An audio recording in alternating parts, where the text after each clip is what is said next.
In 2004, my first wife passed away. Okay. She passed away from breast cancer. Okay. And so I and my current wife, she was already my ex-wife at the time, but so we ended up taking my two oldest daughters. And, you know, in 2004, that was rough. Because, you know, that changes everything. Sure. You know what I mean? Yeah.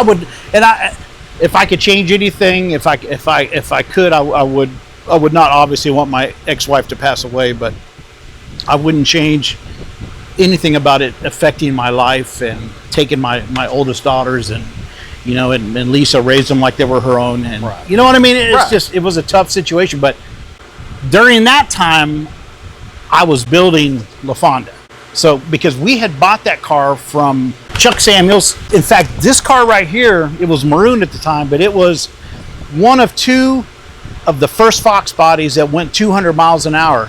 And if you look in the history books, they did it one right after the other. Okay. And so another guy named Jimmy, God, what the hell was his name? That's what happens when you get old. Jimmy, he went up, was Pro 5.0. He went up and ran 200 miles an hour, and then Chuck Samuels came right behind it, went 200. Okay. And so we bought that car in 2001 as a roller. Okay. As a roller. So, all right.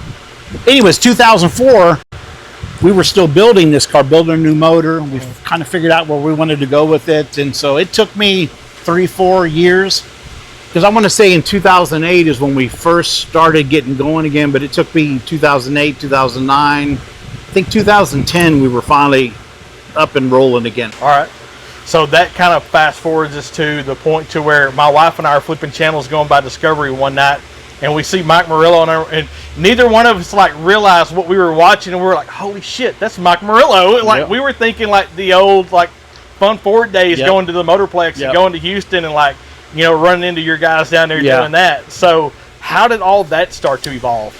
So in 2010, I think we runnered up in, it was a 28 10.5W class. So I'm trying to remember what it was called. NMCA and NMRA both had that particular class. And so we started doing well. So I think we run it up in 2010, and then 2011, we won both championships.